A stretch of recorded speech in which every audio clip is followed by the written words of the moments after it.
자, 오늘은 건설주 얘기 좀 해볼 거예요. 건설주의 출발을 현대건설이 썼습니다. 중동신화, 현대 6.5조 대단한 거예요. 우리나라가 중동에서 만든 수주 중에 6.5조는 아마 역대 최대일걸요? 이 아람코라고 그래가지고 굉장히 큰 기업이 있어요. 그, 사우디에서. 6조 5천억 규모의 석유 화학단지 건설 사업을 따냈습니다. 이 아람코예요, 아람코. 중동신화에 완전히 새로운 기억을 남길 정도로 대단한 걸 따온 거예요. 그러면 현대건설을 또 오늘 쫓아갈 수는 없죠. 그죠? 아마 분명히 오늘 굉장히 갭을 띄우거나 뭐 상한가에 붙어 있다거나 뭐 그렇게 안 되면 좋겠지만 그렇게 한번 사야지. 막 1, 2%밖에 출발 안 해. 얼마나 사야죠 여긴데. 그죠? 아마 그렇진 않을 거예요. 제 생각에. 꽤 높이 떠서 출발할 거라 이 친구를 살 수는 없고 대신에 건설주 중에 앞으로도 이런 중동에 대한 이슈가 계속 불 거라고 그랬죠. 제가 이 얘기를 언제 해드렸냐면 저번 주인가도 좀 해드렸고 멤버방에서 벌써 해드렸고 저 산책할 때 알려드렸어요. 우리나라 건설주들이 우리나라 국내 시장에서는 조금 지지부진할 수 있지만 네옴시티라든가 여러 가지 중동에 대한 이슈로 인해서 또는 우크라 재건 이슈로 인해서 건설주가 좋아질 수 있고 건설주 섹터가 제일 못난이 섹터라고 그랬죠. 가장 많이 올라간 반도체, 2차 전지, 전기차. 근데 건설 섹터만 바닥이야. 좀 이따 얘기한 HLB하고. 얘네들이 언제까지 바닥이겠냐고, 그죠? 반드시 빵 때리고 돌아나갈 확률이 좀 큰데, 하필 요 대목에서 현대건설이 신호탄을 쏜 거예요. 자, 고금리에 주춤했던 건설업계, 중동발 수주풍, 앞으로 쭉쭉이란 얘기인 거예요. 많죠? 초대형 프로젝트가 줄줄이 대기하고 있습니다. 자, 그러면 현대건설 혼자 빵 때리냐? 아니에요.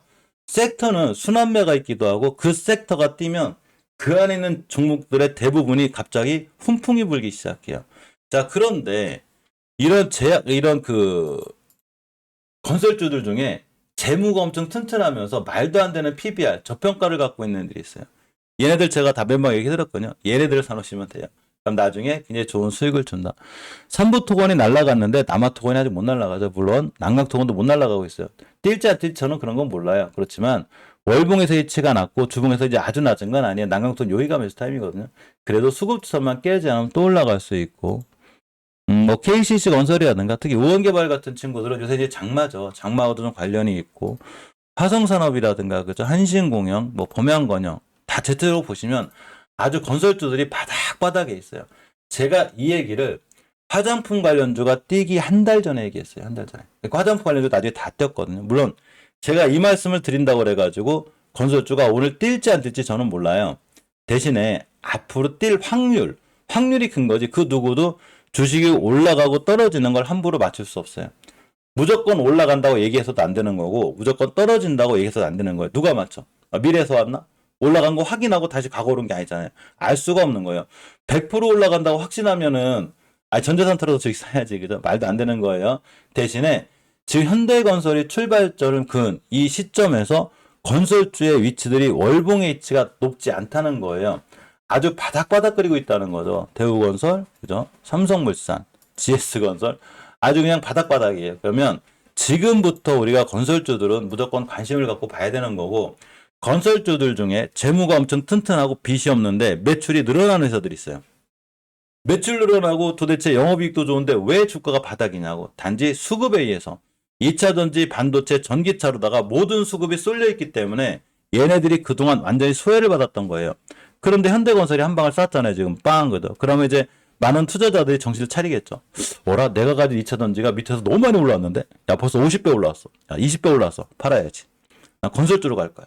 이런 현상이 생길 수도 있다는 거예요. 즉 누군가는 아주 비싼 자리에서 차익 실현을 하고 앞으로 다가올 섹터를 대비하기 위해서 건설주를 살 수 있다는 거죠.